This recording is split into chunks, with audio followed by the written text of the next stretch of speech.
আপনি কি এমনও ঘরের নাম শুনেছেন যে ঘরে নাকি রাত 12টার পর একা কেউ যেতে পারে না, আর যে একা গিয়েছে সে কখনো ফিরে আসেনি?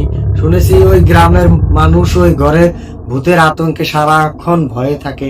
আপনাকে যদি একা যেতে বলা হয় তাহলে কি আপনি যেতে পারবেন? হাই সবাই, কেমন আছেন? আশা করি সবাই ভালো আছেন। আপনাদেরকে ওয়েলকাম জানাচ্ছি হরর স্টোরি বাংলাতে। আমি শহীদুল ইসলাম। আজকে একটা ভিডিও নিয়ে ভূতের গল্প আরম্ভ করব। তো ভিডিওটা আরম্ভ হওয়ার আগে আগে একটা কথা বলে রাখি, যাদের হার্ট দুর্বল তারা এখান থেকে ভিডিওটি স্কিপ করে চলে যেতে পারেন। আর হ্যাঁ, রাত 12টার পর কে এই ভিডিওটা দেখছেন অবশ্যই কমেন্ট করে জানাবেন। ভিডিওটি ভালো লাগলে একটা লাইক করবেন এবং ভিডিওটি কেমন লাগলো কমেন্ট করে জানাবেন। এরকম ভিডিও যদি আরো দেখতে চান তো চ্যানেলটি সাবস্ক্রাইব করে পাশে থাকবেন। একটা গ্রামে অদ্ভুত একটা ঘর ছিল। সেই ঘরে বলে ওই গ্রামের মানুষ বলা বলি করতো যে ওই ঘরে ভূত আছে। এমন কোনো মানুষ নাই যে ওই ঘরে যেতে পারবে একা, দিন বা রাতে কোনো সময় যেতে পারবে না। তো রাত্রে সবাই যখন শুয়ে থাকে ওই ঘরটার ভিতর থেকে কি যেন একটা ছায়া ওই গ্রামের উপর দিয়ে দৌড়াদৌড়ি করে। তো রাত্রে মানুষ ভয়ে আতঙ্কে ঘরের ভিতর থেকে বাইরে বের হয় না। এরকম করে 1-2 মাস চলার পরে তো একদিন ওই গ্রামে একটা লোক আসলো। লোক আসার পরে ওই কথাগুলো শুনলো যে ওই ঘরে নাকি ভূত থাকে। তো ছেলেটি বিশ্বাস করলো না। বিশ্বাস না করে ছেলেটি পরের দিন রাত্রে ওই ঘরে থাকার জন্য উদ্দেশ্য করলো। কিন্তু গ্রামের লোক বললো যে না, তুমি ওই ঘরে যেতে পারবে না। ওই ঘরে থাকলে তোমার অসুবিধা হবে। ওইখানে বহুত বড় একটা কিবা আছে। গ্রামের পূর্বপুরুষটা আগে থেকে বলে আসছে।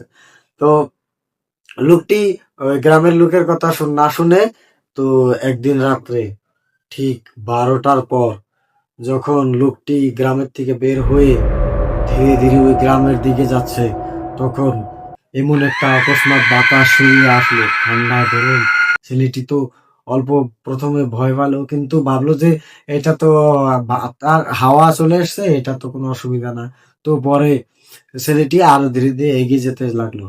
তো পরে যখন আরেকটু এগিয়ে যেতে লাগলো, তখন একটা কালো ছায়ার মতো কি যেন তার সামনে আসলো অকস্মাতে।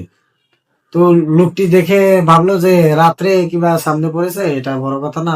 ওই ভেবে এগিয়ে যেতে লাগলো। তো তখন আবারও যখন এগিয়ে যেতে লাগলো, তখন ওই কালো ছায়াটি পিছনে এসে ছেলেটিকে ডাকছে, তুই এই ঘরে যাচ্ছিস? তোর এত বড় সাহস! তুই গ্রামের লোকের মুখে শুনিসনি যে এই ঘরে কেউ গেলে আর সে ফিরে আসে না? যখন এই কথাটা ছেলেটি শুনলো, ছেলেটি তো ভয় পেল যে এরকম কথা কে বললো।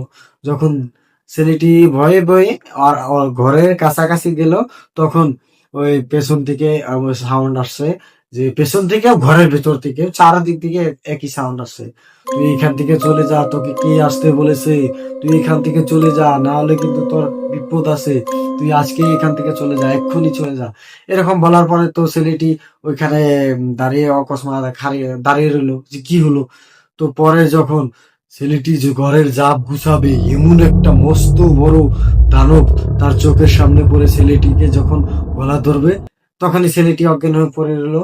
তো পরের দিন সকালে গ্রামের লোক যখন ছেলেটির উদ্দেশ করতে আসলো যে লোকটা তো ওই দিকে গেল, তো পরে ছেলেটির আর খবর পেল না। আপনাকে যদি ওই ঘরের দিকে রাত 12টার পরে একা যেতে বলে তাহলে কি আপনি যেতে পারবেন?